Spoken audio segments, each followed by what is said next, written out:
But right now, let me pivot and talk about how I spent my first $1 million. And so this is a wide receiver with the Kansas City Chiefs, I believe. And he's going to talk about exactly how he spent his $1 million. And I'm curious as to how these young men that are largely coming out of college, how they're moving and they're finessing, because we know on average, the average football player is broke within 5 years of leaving the league. All right. So I want to get into this video. I think that this will be a good review. And so let's go ahead and tap into it. No wasting. Another thing I spent a lot of money on was shoes. Oh, Jesus. A Butler. I have not seen this video. He picked the right ones. Them dope, though. What's good, GQ? It's Mecole Hardman. This is how I made, saved, and spent my first $1 million. What's his name? Mecole? Mecole? I'm going to give him an objective view before I start going in. I want to see how things is going. You can't judge a book by its cover. It has nothing to do with its chain or anything. I want to see what's happening here, guys.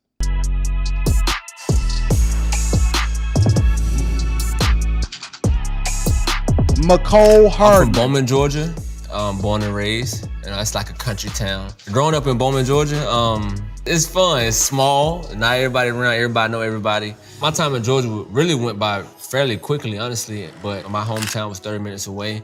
Literally like a straight shot. Take a left turn, and you're there. If I needed to go home and do anything, I could go home, go see my mom, see my pops, see anybody of that nature. So it was good, and your family wanted to come to the games. It was easy for them to get to the games. It wasn't far away. You know, the thing that I like about these guys is that although they be fumbling the bag a lot of times with their first million when they say what they spent, I will say it seemed like a lot of these guys are humble and they were raised in a good program, or they have a good foundation. You know, you can be bragging and you can be talking your talk, but at the same time, they seem like they're good people and that they don't, seem egregious at all. So I like this guy so far. The draft was, I don't say it was hard. I always told myself, like, I want to do 3 years in college and go. Kind of knew that I was going to go second round, so we kind of get everybody together, had like a little get together. That's when I got the phone call from Veach. He told me what it was, and just enjoyment from there. Signing a contract that changed your life is crazy to think about, because coming where I'm from, financially being like stable, then everything really wasn't a thing. Paycheck to paycheck, or we're gonna be able to do this, or we're gonna be able to pay this. I'm not saying that growing up that way was like hard, but it was at times difficult and frustrating. So whenever you get a chance to kind of like change your life overnight, it was a great feeling to sign that paper and knowing like things gonna be different from here on out. The thing about it is that most people that grow up in the hood and live paycheck to paycheck, or even grow up in a lower to middle class family, don't even really know that they poor. And I dropped a video the other day, and I was saying that you don't really know what you don't know because you're not exposed to what money really looks like. And actually managing money once you get money is much more difficult than trying to get it and getting your first million, the part that they don't tell you. And you know what people were sending me? Anton, I don't like the fact that you brag. Anton, you get on my nerves. What are you trying to do, son? I'm just like, fuck. Listen, I got a Porsche. I'm going to drive it. I'm going to record in it. That's what I bought it for, content creation. I got watches. I got all of that. But a lot of people, they have this poor mentality and this poor mindset. And even when you in it, you grow up in it and you don't know any better. So you think that you're just okay, but you don't realize that you was poor as hell until you get up out of it. And so that's kind of what I've translated him in saying what he just said, as far as like, we was living paycheck to paycheck, but it wasn't that bad. Very, very emotional moment. You can see the details of my rookie contract here. All right, let's break this down. All right, so this is not a lot of money, y'all. Drafted second, 56th overall in the 2019 draft. 4-year, $5 million contract, basically received a $1.6 million signing bonus. Now, people corrected me on the last one when my man said that he basically signed for 30 million or 20 something million or whatever. People corrected me on the last one and said that no, the signing bonus was a part of the contract. So I'm not sure. So I'm going to assume that the signing bonus is just a portion of the contract. And so you get basically 1.6 million up front, but that's a part of the $5 million contract, right? So let's just take $5 million and let's break that down, because $5 million is not a lot of money. It's a lot of money, but it's not a lot of money when you think about the fact that you have no intangible skills to carry you after you get out of the NFL. You don't know if you're going to get injured. You don't know if you're going to get released. You don't know anything, right? And so you don't know if you're going to get that second big contract. You don't know anything. So you have to assume when you first make your $5 million, right? Look, that's a lot of money in time. People don't even see a mil. Think about what I'm saying, bro. Think about hear me out. You get $5 million, right? For 4 years, which means that A, you got to take out your agent fees, which is probably close to 10 to 15%, and you got to get taxes. And since you're in the highest tax bracket, you might as well chop it in half for taxes. So now you're talking about $2.5 million, right? And you got to pay your agent fees. And I believe the agent fees is off of the initial amount, not the amount that you got left after taxes, right? So now let's just say, for example, you got to give $500,000 over to your agents and stuff because they negotiated your contract. And so now you left with $2 million, which is the equivalent of $500,000 a year over a 4-year period. Think about what I'm saying. $500,000 a year over a 4-year period, and you're going to spend $1 million of it. You had to pay taxes, you had to pay fees, you had to pay all of this. And we making an assumption here. $500,000 over a 4-year period. I pay myself $100,000 a month. That's not a lot of money. And you also have to take into consideration that whatever it is that you make, and let's say you get injured, you get released, this has to carry you. You're 20, 21 years old. This has to carry you, hopefully, if you invest it correctly, for the rest of your life. We're talking about inflation. We're talking about the fact that he's probably going to live, hopefully, another 60 years. When we start to break this down, you start to realize, oh, this is how dudes go broke 5 years after they get out of the league. Neither here nor there, but let's continue. So we talked about how I made my first $1 million. Let's talk about how I spent my first $1 million. First thing I did was I bought my mom a house. As usual. $300K, house for my mom. I think it meant everything, you know, just give her something different. Being able to do that, I know she felt great about it. I mean, my dad too, though. You know, my mom and my dad still together, so I know they both, you know, equally just love. That's not entirely a bad thing, right? Because it's not like he bought $1 million house. He bought a $300,000 house, and he always gonna have that as equity. So it's an appreciating asset. So that's not a bad move. The problem comes is when people start to pull the equity out of the house in order to be able to do what they want to do with it. But him buying his mom, a $300,000 house is not that bad because A, it's not that expensive to where you can't afford the property taxes. And then B, that's always going to be an appreciating asset. So I'm not entirely mad about that. I'm not mad at that at all. About it in good neighborhood, good place to be. So I know I definitely was excited. She cried, so obviously, you know, did something right. That's not that bad. That's not a big deal. It's real estate. Here we go. Here come the buffoonery. Next person, so I got my dad a Scat Pack challenge.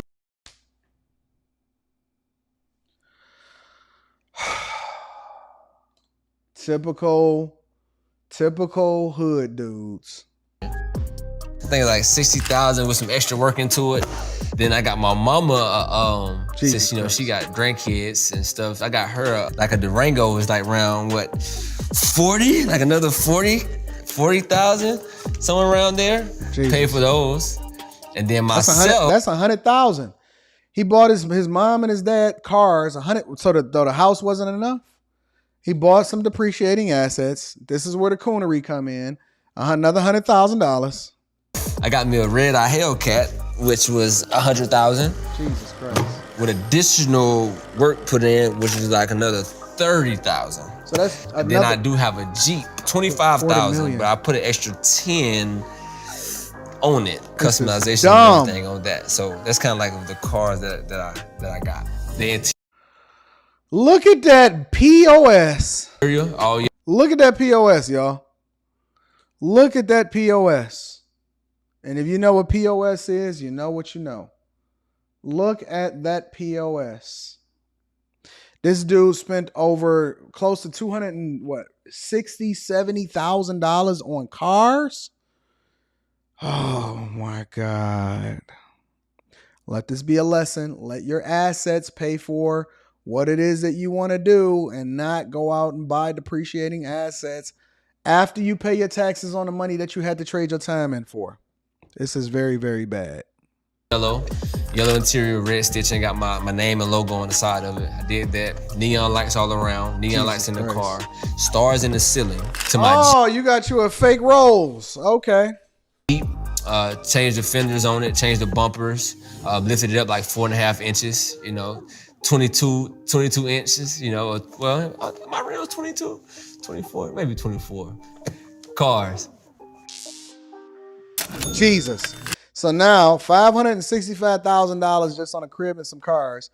And the crib was for his mama. 2 of the cars was for the mama and the daddy. And then he bought 2 POSs for himself.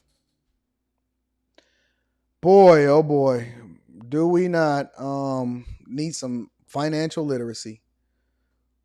We need financial literacy more than ever. Jesus be offense.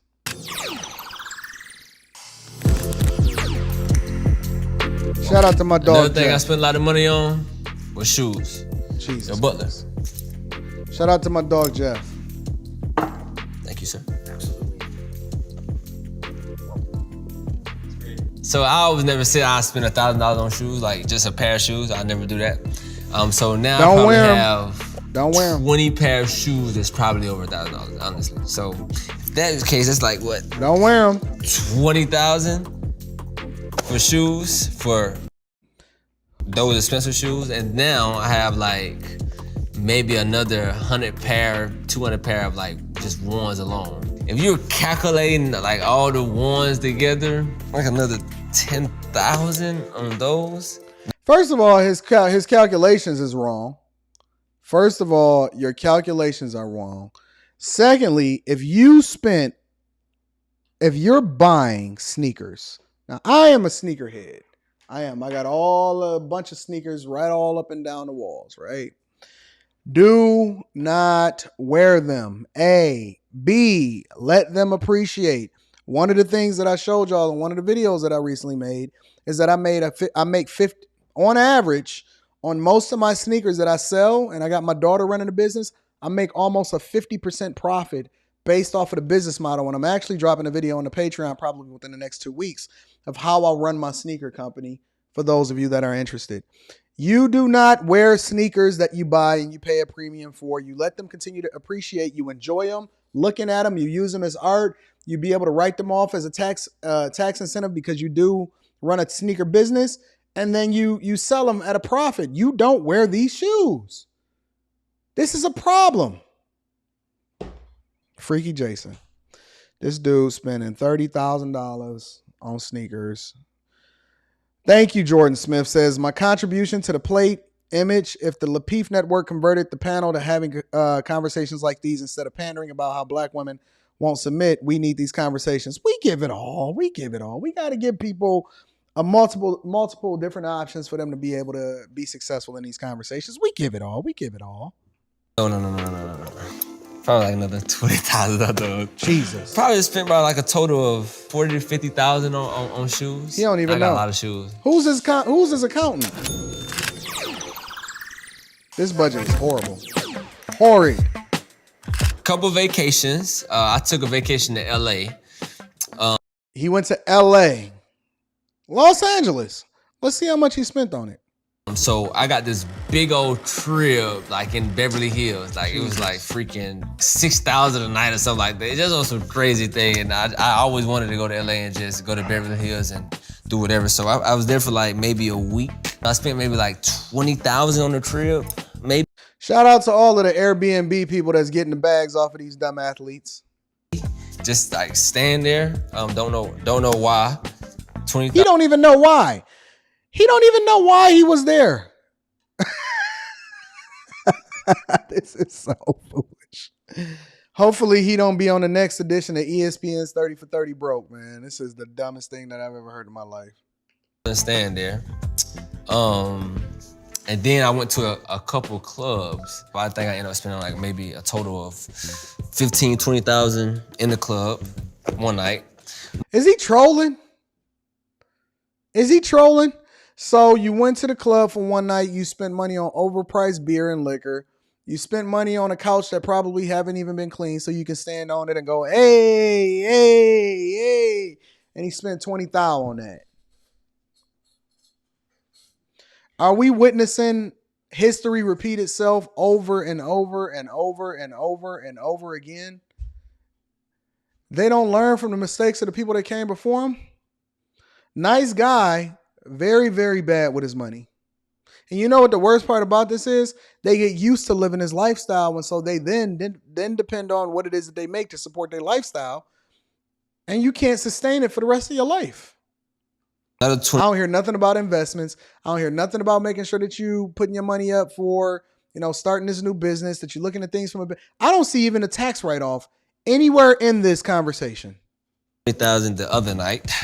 It's kind of like just a splurge trip right there. I think I ended up spending another 10,000 on on the chef that was cooking the whole week. I had like a lot of people with me. Then another vacation, I went to Mexico. I think I paid for all exclusive trip was like maybe like 10 people. So that was like 20,000. At the time there going places, I think I spent like another 10,000. It wasn't that much, like 10,000. And that's a couple vacations that I took. So yeah. Oh.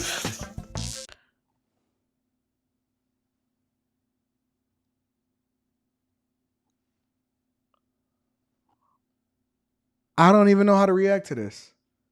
I don't know what to say to this. This is egregious. This could quite possibly be one of the most egregious things that I've seen in my entire life. This is insane. Shout out to my dog, The Service USA. Says stopping by to show love and get these likes up. Get the likes up, ladies and gentlemen. This is insane, y'all. Why is he spending $10,000 on a personal chef when you got DoorDash? Fuck. Hey, this is insane. I've never seen something like this before.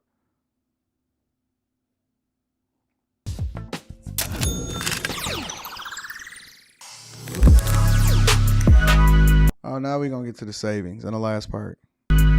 So the rest of this million, I dibble and dabble, but most majority I saved a little bit. When you spend some, you gotta save some. Just, for the long run. He didn't invest it, he saved it.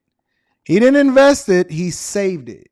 Think about that. Which means that his money, first of all, you're going to continue to dibble and dabble in it. And then secondly, your money is losing value based off of the rate of inflation because it's becoming less valuable every single day.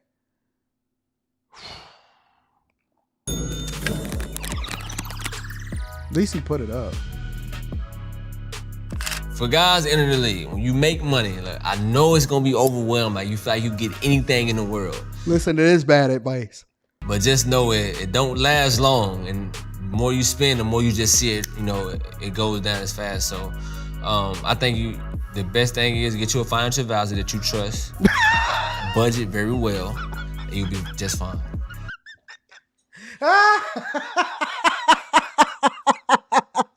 That has to be a joke.